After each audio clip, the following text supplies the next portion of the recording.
Hello everyone, I hope आप सभी लोग बहुत अच्छे होंगे और उतनी अच्छे तरीक़ों से आप लोग का पढ़ाई भी चल रहा होगा। तो मैं पिछले वीडियो में बोला था कि आप लोग के लिए प्रैक्टिस सेट लेकर के आऊँगा। तो मैं आपको बता दूं कि आप लोगों के लिए लगभग 2 से 3 प्रैक्टिस सेट आएगा बैक टू बैक। ठीक है, तो वीडियो को अंत तक जरूर देखेंगे और साथ ही साथ इन क्वेश्चंस को बैठ करके आप लोग टाइम को ध्यान में रखते हुए प्रैक्टिस करके जरूर देखेंगे, ताकि आप लोग एग्ज़ाम में अच्छे से स्कोर कर पाओ, अच्छे से प्रेजेंट कर पाओ, खुद को प्रूव कर पाओ। क्योंकि आप लोग के लिए 10th में ये लास्ट चांस है, मतलब हम लोगों के लिए कम टाइम है और इन कम टाइमों में इन्हीं सब क्वेश्चंस को प्रैक्टिस करके जाना है ताकि हम लोग का एग्ज़ाम अच्छा जाए। ठीक है, तो चलो देख लेते हैं क्वेश्चंस को बारी बारी से। और एक चीज़ और, आप लोग को बहुत लोगों में डाउट है कि पैसेज में और पैराग्राफ में, तो मैं उन दोनों डाउट को दूर करने का कोशिश करूंगा। ठीक है, तो आप लोग वीडियो को अंत तक जरूर देखेंगे ताकि आप लोग को सभी का सभी डाउट क्लियर हो पाए और सभी क्वेश्चंस का आप लोग करके देखना। पीडीएफ आप लोग को टेलीग्राम से मिल जाएगा, व्हाट्सएप ग्रुप से मिल जाएगा। ठीक है, तो देखो क्वेश्चंस को ध्यान से समझो क्योंकि हम लोग को समझना ज़्यादा जरूरी है। पहला क्वेश्चन 1 क्या बोल रहा है, इसमें 3 पार्ट होगा, ये आप लोग को ब्लूप्रिंट से पूरा पता है ना। Choose the appropriate option. ठीक है, मतलब हम लोग को एक करेक्ट ऑप्शन पे टिक करना है, आंसर चूज करना है। ठीक है, तो पहला क्या बोल रहा है, लीड अगेन बैंकन्स of the word again so that the teacher was annoyed, disappointed, surprised। क्या होगा इसका आंसर आप लोग को पता होना चाहिए। ठीक है, एक करेक्ट आंसर लिखेंगे आप लोग। क्वेश्चन नंबर 2 देखते हैं, Francis Gates and walls in this lines refer to. क्योंकि मैं जो समझाना चाहता हूँ वो क्या है, आप लोग के लिए पैसेज कैसे करना है और पैराग्राफ कैसे करना है, इन चीज़ों को बताऊंगा। तो मेनली इन सभी चीज़ों को आप लोग करते चलेंगे, सभी क्वेश्चंस को ध्यान से देखेंगे और एक करेक्ट ऑप्शन पर क्लिक करेंगे। ठीक है, सभी का आप लोग चाहो तो स्क्रीनशॉट ले लीजिए या पीडीएफ आप लोग डाउनलोड कर सकते हैं, आपको पता है कहाँ से करेंगे। ठीक, जैसे कि आप लोग को ये भी जानना जरूरी है क्योंकि हम लोग को पास कैसे होना, ये भी मैं पहले से ही बता चुका हूँ प्रीवियस वीडियो के माध्यम से कि आप लोग को कैसे पास होना है ना। तो उस चीज़ को हम लोग को यहाँ से सीखना भी पड़ेगा, तो आपको इस चीज को समझना पड़ेगा। देखो, fill in the blanks using correct alternatives. मतलब यहाँ पर देखो, जैसे कि मैं बोला था ऑप्शन दिया रहेगा बी में, मतलब वैसा दिया हुआ है, हम लोग को ए इन द का यूज करना है, यहाँ पर कैन में वुड का यूज करना है।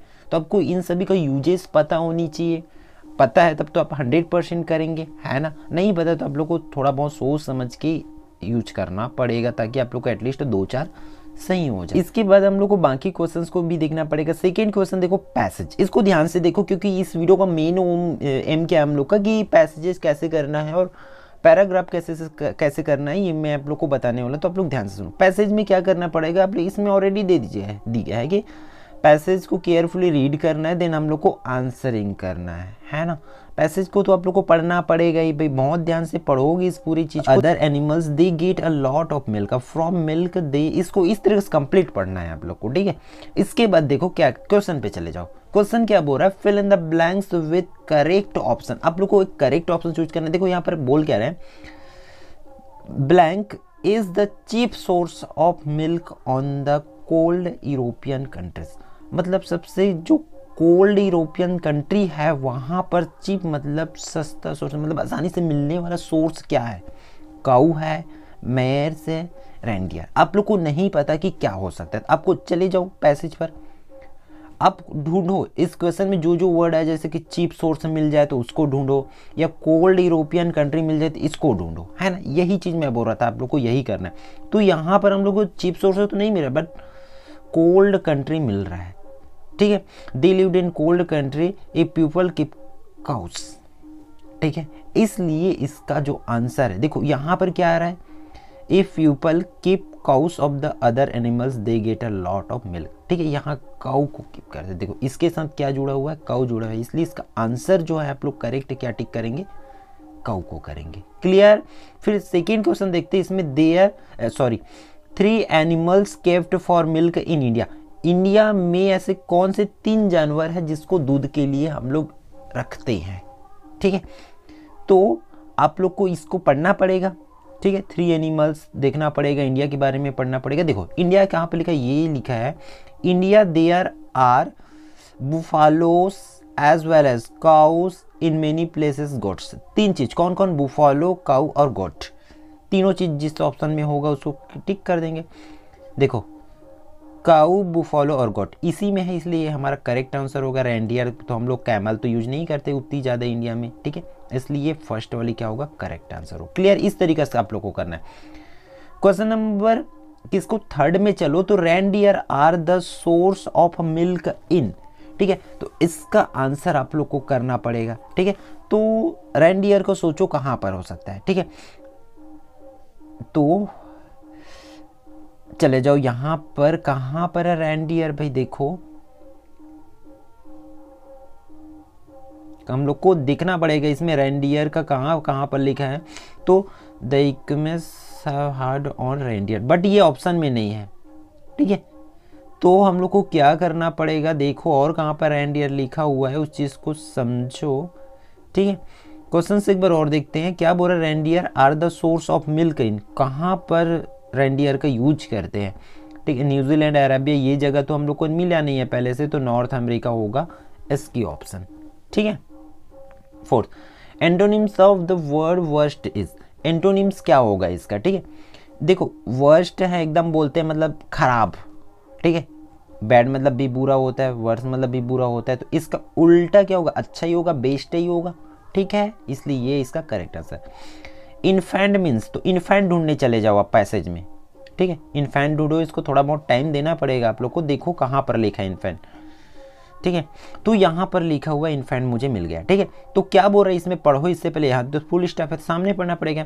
तो milk is the only source of life and strength for the infant, मतलब जो मिल्क है एक इकलौता सोर्स है, ओनली सोर्स बोल रहा है लाइफ एंड स्ट्रेंथ, ठीक है, जीवन और शक्ति के लिए, किसके लिए जरूरी हो सकता है इन्फेंट। तो इन्फेंट का मतलब पता चल जाएगा, यहाँ पर ऑप्शन को देखेंगे तो क्या मतलब हो सकता है। इन्फेंट मतलब अडल्ट मतलब बड़े, मैन मतलब आदमी, ठीक है, चाइल्ड मतलब बच्चे, तो इन्फेंट का मतलब क्या हो सकता है, बच्चे हो सकते हैं, क्योंकि बच्चे के पास सिर्फ बचपन में क्या होता है कि उसको दूध ही सोर्स होता है लाइफ के लिए, और स्ट्रेंथ मतलब उनकी शक्ति के लिए। क्लियर है, इस तरीके से थोड़ा बहुत दिमाग लगा के करोगे तो हो जाएगा।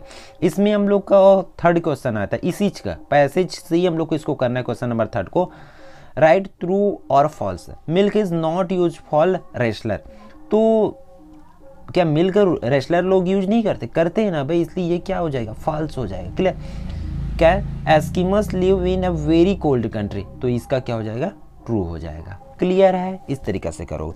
फिर क्वेश्चन नंबर 4 देखो, व्हाट डज मिल्क कंटेन्स, मतलब मिल्क में क्या क्या होता है, तो ये तो पैसेज में देखना पड़ेगा हम लोग को कि मिल्क में होता है क्या क्या है। तो यहाँ पर देखो क्या होता है, इट हैज़, मतलब मिल्क में क्या होता है, तो हम लोग लिखेंगे मिल्क हैज़, है ना, water, sugar, fat, calcium, vitamins and proteins, ऐसे लिख देंगे। क्लियर, या मिल्क कंटेंस करके लिख देंगे, ठीक है, milk contains water, sugar, fat, ऐसे करके कंप्लीट प्रोटीन तक लिखेंगे। क्लियर, वही उसी तरीके से लिखना है। फिर इसमें समझो हम लोग को बोल क्या आ रहा है, question number 5, what is milk regarded as, ठीक है, तो मिल्क क्या रिगार्डेड करता है, हम लोग को, मैं आपको हिंदी में भी उतनी नहीं बता रहा हूँ, आप लोग इंग्लिश में थोड़ा बहुत समझने का कोशिश करो, ठीक है। तो इसका ऑप्शन क्या हो जाएगा, देखो इसमें आंसर में समझने का कोशिश करो क्या हो सकता है, ठीक है। तो इसमें इस तरीके से लिखोगे, ठीक है, मतलब किसको रिगार्डेड, किसके लिए करते हैं, तो it's sustain the patients and wrestler लोगों के लिए, पेशेंट्स जो पेशेंट होते हैं, मरीज होते हैं पेशेंट, ठीक है, उनके लिए, और रेसलर लोगों के लिए ये दूध क्या करते हैं, रिगार्डेड करता है, ठीक है। फिर लास्ट क्वेश्चन क्या बोल रहा है इसमें हम लोग का, क्या आ जाएगा 6, in what countries are camels found, कौन सी कंट्री में कैमल पाया जाता है, ऊँट पाया जाता है, तो उसको देख लेना वहाँ से, ठीक है। आई थिंक अरेबिया और मिडिल ऑफ एशिया होगा उसका आंसर। क्लियर है, बाकी क्वेश्चंस को देखते चलो फटाफट से, वीडियो उतनी ज़्यादा लंबी नहीं करते हैं क्योंकि हम लोग को कम टाइम में बहुत अच्छी चीज़ों की पढ़ाई करना है। क्वेश्चन नंबर 7 आपके बुक से है, 7, 8 ये जो सब 3 नंबर का है, 4 क्वेश्चन आएगा भाई, 12 नंबर मिलेगा। अगर आप लोग इसको तैयारी किए हो तो आपको लिखना पड़ेगा, क्वेश्चंस को समझ करके जवाब देना सीखेंगे, ठीक। क्वेश्चन नंबर 11 देख लेते हैं जो कि आपकी स्क्रीन पर है। क्वेश्चन नंबर 11 क्या आया है, you are Rohit student of class 10 A government higher secondary school Raipur, write an application to your principal to issue your character certificate, ठीक है। तो इसको देखो सीसी के लिए है, ठीक है। तो इसको आपको सोच समझ के लिखना पड़ेगा। रोहित नाम दे दे, आपका रोहित होना चाहिए, और स्कूल का नाम आपके government higher secondary school Raipur है तो आप वही चीज़ रखेंगे। क्लास 10 दिया तो क्लास 10 ही लिखेंगे। क्लियर है? इसको ध्यान से देखेंगे भाई सभी चीज़ों को, और फिर उसके हिसाब से आप लोग को जैसे टीसी के लिए लिखते हो तो टीसी और सीसी के लिए लिखते हो उसी तरीके से इसको भी कंप्लीट कर लें। फिर इसमें लेटर है, देखो write a letter to your uncle thanking him for the birthday gift. जो बर्थडे गिफ्ट होता है उसके लिए थैंकिंग लेटर लिखना होता है, तो ये सबसे ईजी होता है, ठीक है, क्योंकि अपने लैंग्वेज में लिखना होता है। क्वेश्चन नंबर 12 में फिर से हम लोग का क्या गया, पैराग्राफ। अब देखो इसमें पैराग्राफ में थोड़ी चीज़ें ऑलरेडी लिखा हुआ है इसमें, जैसे कि पॉलीथीन बैग पे लिखना है हम लोग को, है ना। तो आप लोग काम करो कि इसमें तो जैसे कि इसका अथवा देख लेते हैं ना। अथवा में देखो, अथवा में क्या क्या लिखना है, इंपॉर्टेंस ऑफ प्लांटिंग ट्री। तो हम लोग का क्या क्या आना चाहिए, गिफ्ट ऑफ नेचर आना चाहिए, they give us shade flowers, they provide fuel and timber, ठीक है, great importance of trees are life of man. इन सभी चीज को आना चाहिए। मतलब देखो गिफ्ट ऑफ नेचर तो स्टार्टिंग ऐसे ही कर देंगे, we know that trees are gift of nature, ठीक है, ये नेचर का क्या है, हमारे लिए प्रकृति की तरह के द्वारा दिया गया गिफ्ट है, ऐसे बोल सकते हैं। फिर इसी चीज़ को अगले लाइन में मेन एडिंग कर देंगे, दे गिव अस, मतलब इससे हम लोग हमें क्या देते हैं, सेड देते हैं, फ्लावर्स देते हैं, ऊट्स देते हैं, ठीक है, ऑक्सीजन देते हैं। सब चीज़ को ऐड करते जाओ इसी तरीके से, ठीक है, इस तरीके से समझ के लिखोगे, इन सभी चीज़ों को ऐड होना चाहिए उसमें, तब आप लोग इजिली कर पाओगे और नंबर स्कोर कर पाओगे, ठीक है। क्वेश्चन नंबर 13 में देखते हैं, right a notice.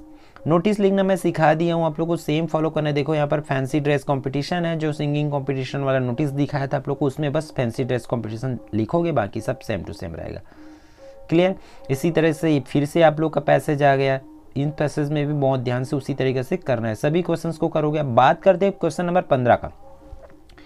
Question number 15 क्या बोल रहा है, डू एज डायरेक्टेड एनी 5 बोल रहा है। हम लोग को निर्देश के हिसाब से 5 करना, जैसे कि राम किल्ड रावण, इसको क्या बनाना है, इम्फेटिक बनाना। इम्फेटिक बनाने के लिए हम लोग को सब्जेक्ट के बाद जो कर्ता होता है, जैसे कि राम यहाँ पर सब्जेक्ट है, उसके बाद या तो डू लगाना है, या तो डज लगाना है, या तो डिड लगाना है, तीनों मैं अब बता दिया हूँ आप लोगों को सभी चीज़। तो इम्फेटिक का वीडियो जा करके जरूर देखो, सिर्फ 2 से 3 मिनट में आप लोग समझ आ जाएगा कि क्या यूज करना है। क्लियर है? मैं यहाँ बता देता हूँ, यहाँ पर डिड आएगा क्योंकि यहाँ पर वर्ब का सेकेंड फॉर्म है। क्लियर है? आप लोग वीडियो को पूरा देखो, आप लोग का 100% कब किसको यूज करना है पता चल जाएगा। क्वेश्चन नंबर 2 देखो, he was talking on the phone, a blank arrived. तो इसमें वाइल या व्हेन के यूज करना है, तो व्हेन आ जाएगा इसमें भाई, ठीक है।